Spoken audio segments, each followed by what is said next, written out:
Well, hello.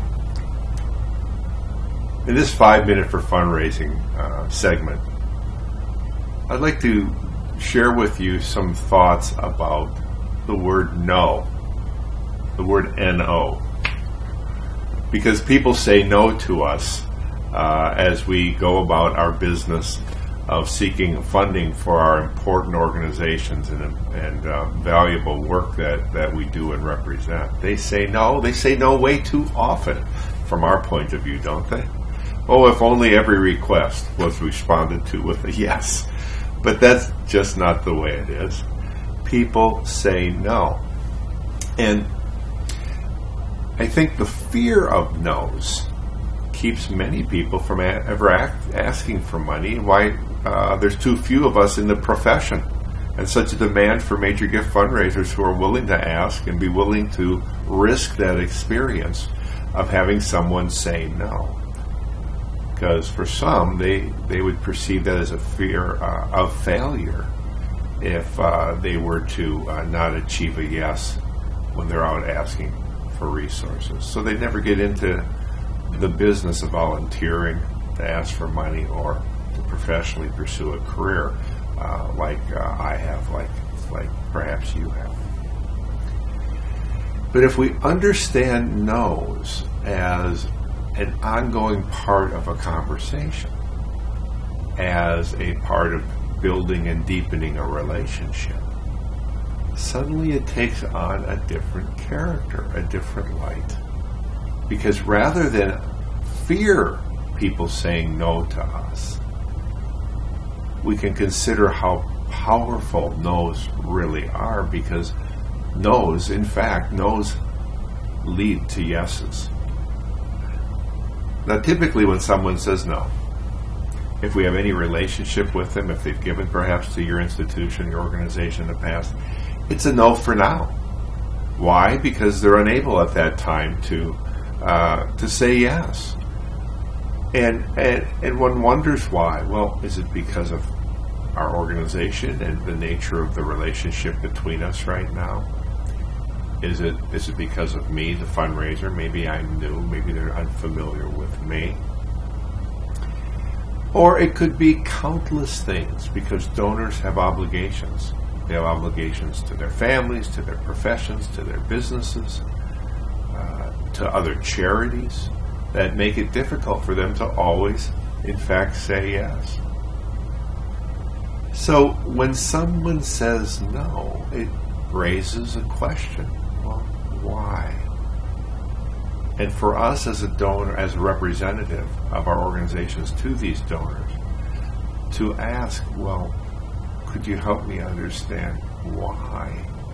Do you have other obligations? Is there something about our organization that concerns you? Is this project, this request, something that doesn't interest you? Help me to understand why. If we ask that question respectfully, sincerely, and we listen closely, we're oftentimes surprised at what the donor says. Because oftentimes the donor will disclose very, very important information that we want to retain. They may share insights about their circumstances that we had no prior knowledge about.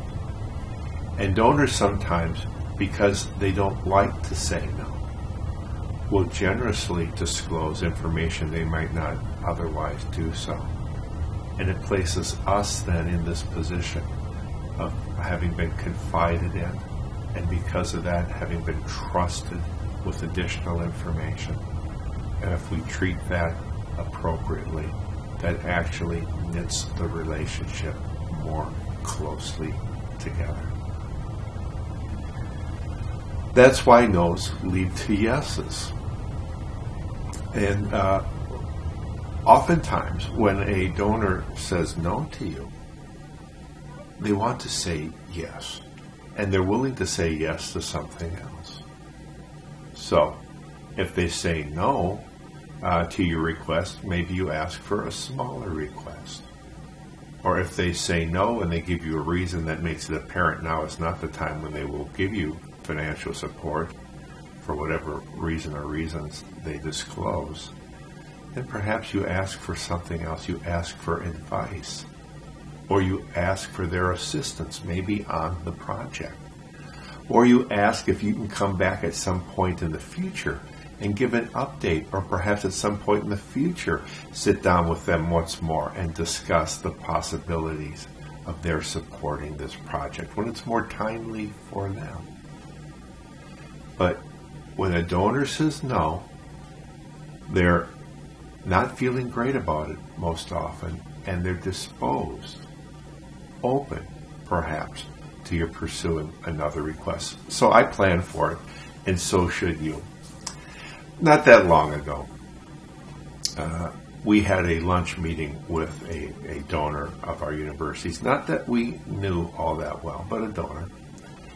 And this donor, a very wealthy donor in the billions of dollars, this donor had been supportive on occasion. So we invited the donor to our chancellor's house for a luncheon, and we had the appropriate people there. And we discussed with this donor a building project. And based upon the feedback we received from the professionals that conducted the feasibility study, we knew and we explained and we asked for, would this donor consider a gift of $8 to $15 million? Because that's what this fundraising project would have to be anchored in order to raise the sufficient additional funds to go about pursuing and completing it. Well, the donor said no. And, again, not that surprising. And, the resources of this donor tied into all kinds of trusts and the complications.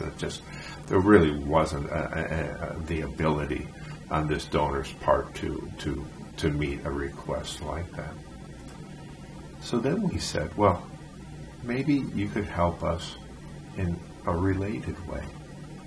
We need to have a study done, a program for this building endeavor, defined, built out. We need to hire a firm to help us design this plan for it, determine the square footage, and ultimately what the exact costs would be.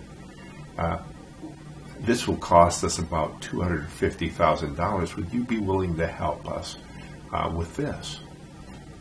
Guess what? The donor said yes. So, okay, we didn't have an $15 million luncheon. We had a $250,000 luncheon, and it was able to compel the project forward.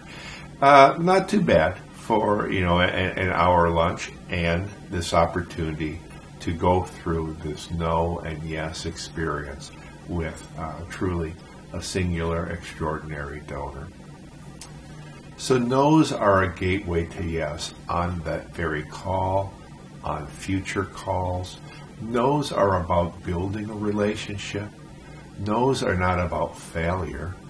And no's really rarely, if ever, lead to no's forever. They're no's for now.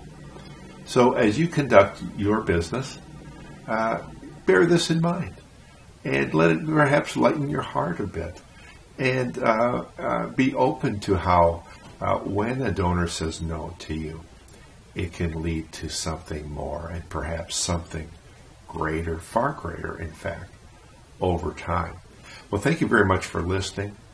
I would be very interested in hearing from you, your experience in this give and take of no's and yeses with your donors. And again, thank you so much for listening.